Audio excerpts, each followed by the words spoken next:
à tous. Bonjour Nicolas. Bonjour. Donc Marseille après Sydney et New York. Bilan carbone extraordinaire. Oui. Exactement. Justement, le thème de la journée, c'est tech et zéro carbone. Est-ce qu'on doit dire tech versus zéro carbone ou tech plus zéro carbone? Est-ce que c'est compatible ou est-ce que c'est finalement une utopie? C'est ce que disait l'intervenant juste précédemment, c'est-à-dire qu'aujourd'hui, il faut bien voir et bien comprendre l'impact de la technologie sur l'environnement. Effectivement, on attend la technologie un peu comme un Christ sauveur qui viendra nous sauver du naufrage auquel on est tous attendus aujourd'hui. On attend de la technologie de trouver les solutions pour répondre aux problèmes du réchauffement climatique, pour permettre à faire baisser la température de la planète, pour répondre aux grandes inégalités sociales aussi qui sont nées de ces problèmes-là. Et pour autant, la technologie, les technologies sont elles-mêmes aussi créatrices d'énormément d'impact négatif en termes d'environnement. Pour autant, il y a des choses qui existent, il y a des choses qui sont de plus en plus poussées, il y a des technologies qui sont importantes. Et donc il faut travailler avec les technologies, essayer de voir comment on peut les utiliser. Quand on voit des entreprises, comme il y en a ici, qui utilisent la chaleur des serveurs qui sont créés aujourd'hui par les ordinateurs, qui les utilisent pour réchauffer des bâtiments, et ben voilà, ça c'est une manière aussi intelligente d'utiliser les externalités négatives pour essayer d'en faire des ressources, et c'est ce qu'on appelle l'économie circulaire. Et nous on est contents ici puisqu'on a lancé à Marseille le premier incubateur autour du green et autour de l'économie circulaire pour faire notamment des déchets et des externalités négatives qu'on crée notamment par les technologies, des ressources pour répondre aux grands défis environnementaux. Quand on parle justement de la ville intelligente, on a tendance à l'imaginer avec beaucoup de technologies. Donc, est-ce que finalement, c'est demander toujours plus à la tech pour être plus smart? Après, ce qui est intéressant, c'est que, en fait, on attend beaucoup de la tech et on se dit ça passe ou ça casse. C'est-à-dire s'il y a de la tech, et finalement, on va peut-être réussir à sauver les choses. Et si la tech ne sera pas là, on n'y arrivera pas. Ce qui est intéressant, c'est que aujourd'hui, si on a les moyens pour faire baisser la température de la planète. Je dis même pas aujourd'hui, parce que les objectifs des accords de Paris, c'est de limiter l'augmentation à 1,5 degré, voire 2 degrés d'ici 2100. Mais aujourd'hui, techniquement, sans la technologie même, puisqu'on sait comment il faudrait qu'on puisse vivre, s'organiser, on peut très facilement faire baisser, enfin très facilement, ça nécessite quand même des changements paradigmatiques, En tout cas, il y a des solutions. Mais il y a des solutions, et c'est ça. Et sans même attendre la tech. Mais la tech peut aussi être un vecteur pour accélérer les choses. Tout à l'heure, Daniel Sperling parlait d'une start-up qui est du territoire. Il y en a d'autres ici qui travaillent sur justement comment arriver à concilier tout ce qui est technologie et énergie renouvelable en tout cas. Souvent, ça vient donc des startups, puisque vous avez un incubateur ici notamment. Mais ce sont des startups et par définition, une startup travaille dans son coin, n'a pas forcément accès aux grands groupes ou ne peut pas forcément diffuser sa solution à grande échelle. Comment faire pour qu'en fait, ces bonnes initiatives qui naissent un peu partout sur le territoire aient la place pour peut-être être prises demain par les grands groupes et par le citoyen? Oui, c'est tout l'enjeu, c'est-à-dire que tout le monde se renvoie un peu la balle, et c'est toujours l'objet de débat. Effectivement, il y a des solutions qui sont développées par des startups, il y en a plein partout dans le monde, mais ici, c'est vrai qu'il y a une dynamique qui est très très forte. Aussi, je pense parce qu'on est près de la mer et qu'il y a quand même l'environnement, la nature, cette responsabilité qu'on a envers elle et la manière de devoir trouver des solutions et l'exigence que ça nous amène à devoir trouver des solutions fait que moi je trouve que c'est un territoire extrêmement dynamique et c'est pas pour rien si en France on a décidé de s'installer ici pour pouvoir développer cette économie circulaire et ces nouvelles technologies au service du développement durable. Mais on n'y arrive que parce que, bien évidemment, on travaille avec les pouvoirs publics, mais aussi et surtout parce qu'on travaille avec les grandes entreprises. Et c'est d'essayer de faire le lien pour pouvoir faire que ce monde des startups puisse travailler et collaborer avec le monde des entreprises et des grandes entreprises, qui puissent adapter leurs produits, qui puissent tester leurs produits auprès de ces boîtes. Aujourd'hui, il n'y a pas forcément besoin d'argent pour les startups. Il y a beaucoup d'argent déjà qui existe. Il n'y a pas besoin de créer 10 000 véhicules financiers pour investir dans ces startups-là. En revanche, il y a besoin de connexion, de contact, de travail avec des clients, de travailler sur l'ensemble de la chaîne de valeur. Et c'est là où nous, on essaie d'intervenir en créant des liens avec les grandes entreprises, les grands groupes et ces startups pour pouvoir permettre le changement d'échelle de celles-ci, pour pouvoir que leurs solutions soient intégrées dans les process des grands groupes. C'est pas toujours facile, mais en tout cas, on y arrive. Et, on a beaucoup parlé de développement durable il y a quelques années, c'était vraiment le terme à la mode aujourd'hui.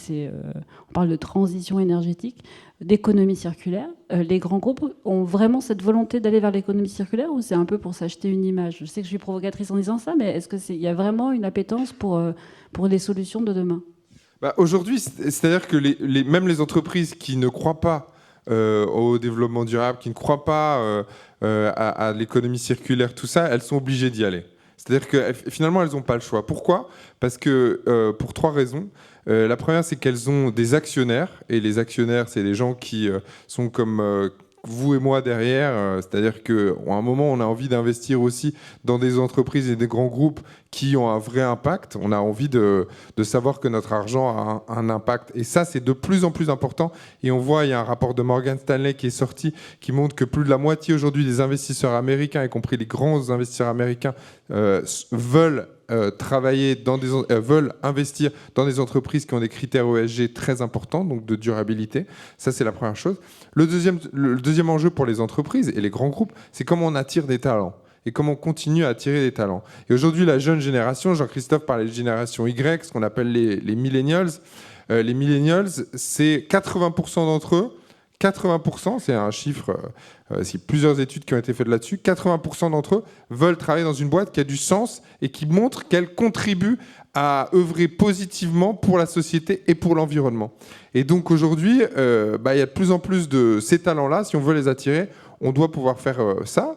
Et le troisième facteur, qui est un facteur tout marketing et effectivement, sans doute un peu lié à la communication, c'est qu'on se rend compte que les boîtes qui ont réussi cette transformation durable et écologique normalement ont des performances, et ça c'est mesuré partout, ont des performances économiques sur la vente de leurs produits, sur leur marque, qui est de 10 à 15% supérieure à celles qui ne le font pas. Donc il y a même un enjeu financier et économique de rentabilité. Effectivement. Christophe l'a dit tout à l'heure, vous êtes présent dans 35 pays, donc je le disais aussi, vous étiez à Sydney, à New York, et vous êtes présent dans bien d'autres contrées. Quel regard vous portez finalement, en prenant un peu de hauteur, sur les différentes solutions qui naissent dans les territoires? Il y a ici, à Marseille, mais il y a aussi dans d'autres pays. Est-ce que ce sont sur les mêmes sujets? Est-ce qu'il y a des choses qui sont très complémentaires, ou au contraire très différentes? Non, mais c'est fascinant parce qu'en fait, et c'est pour ça que nous, on a décidé, parce que nous a dit, quand j'ai créé Inco il y a 8 ans, on m'a dit, mais il y a suffisamment de problèmes environnementaux en France et problèmes sociaux, pourquoi vous restez pas en France, puisqu'il y a tellement de choses à faire un peu partout.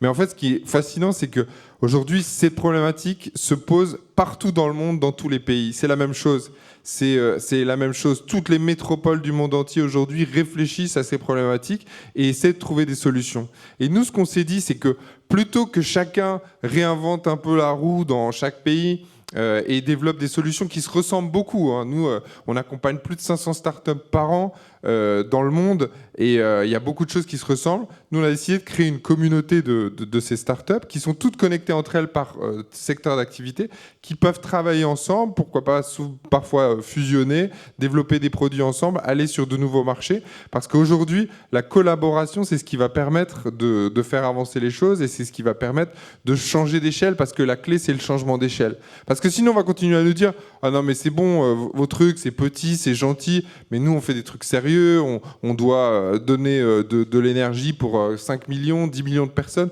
donc on a besoin de trucs à échelle. » Aujourd'hui, c'est ça, ce dont on a besoin aussi, c'est de connecter et de reconnecter les métropoles entre elles pour recréer aussi une mondialisation des solutions et une mondialisation du durable et des solutions pour l'écologie, pour l'environnement et contre les inégalités. C'est un sujet qu'on abordera notamment dans la table ronde qui va suivre. Est-ce que l'État, la législation doit pousser pour arriver au zéro carbone, ou est-ce que finalement les initiatives privées pèsent suffisamment pour faire ce changement ? Alors moi, je crois plus du tout en l'État. J'ai complètement abandonné. J'y croyais beaucoup. Je pensais d'ailleurs que c'est comme ça qu'on allait changer les choses.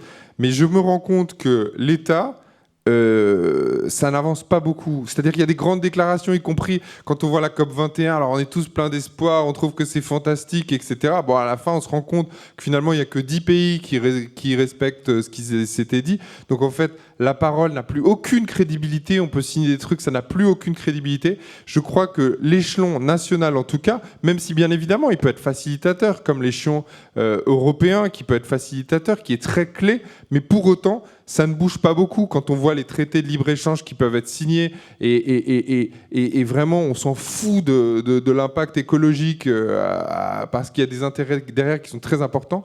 Mais en revanche, je crois beaucoup en l'échelon local, y compris l'échelon politique local. Et je pense que c'est l'échelon intéressant si on veut travailler sur ces sujets-là. Je pense que les régions en France ont un rôle très important à avoir. Les métropoles ont un rôle fondamental à avoir sur ces questions-là.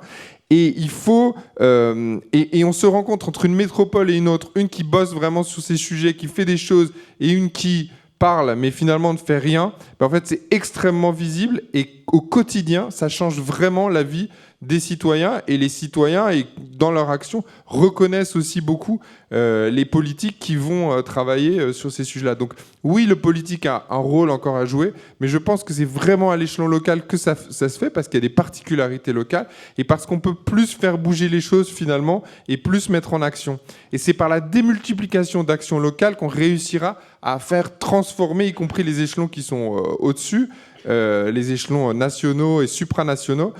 C'est en démontrant, en faisant l'exemple par la preuve, et en démontrant qu'en local, on peut changer les choses, on peut faire les choses, et qu'il y a des solutions très concrètes qui ne coûtent pas forcément plus cher, qui sont des solutions smart pour créer la ville de demain. Smart dans le bon sens du terme. Dans votre livre, donc Appel à la guérilla mondiale, vous incitez chacun, donc vous appelez les guérilleros, à hacker le système. Finalement, on a l'air d'être tous d'accord, il faut faire des choses. Pour autant, ça n'avance pas aussi vite que ce qu'on voudrait.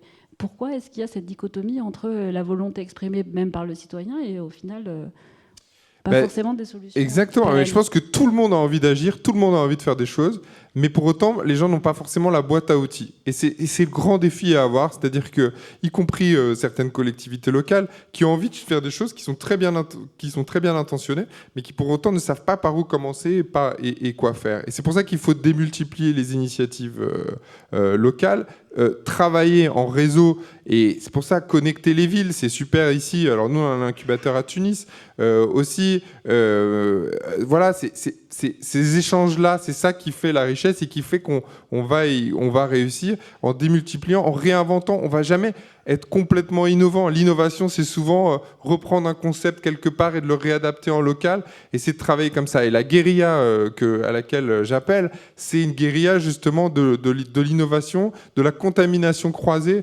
de l'hybridation des solutions, où on va tous pouvoir s'inspirer de ce qui marche, des exemples qui marchent, et de les monter. Voilà, on nous dit que c'est impossible, et pourtant on le fera. Alors j'ai une dernière question qui est un peu provocante. Vous êtes plutôt Greta Thunberg ou Laurent Alexandre ? Greta Thunberg ou Laurent Alexandre ?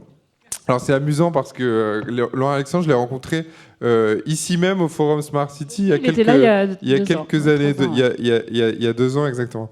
Moi je pense que, à titre personnel, Greta Thunberg, c'est quand même le visage, enfin on peut en penser ce qu'on veut, et elle peut nous énerver, etc.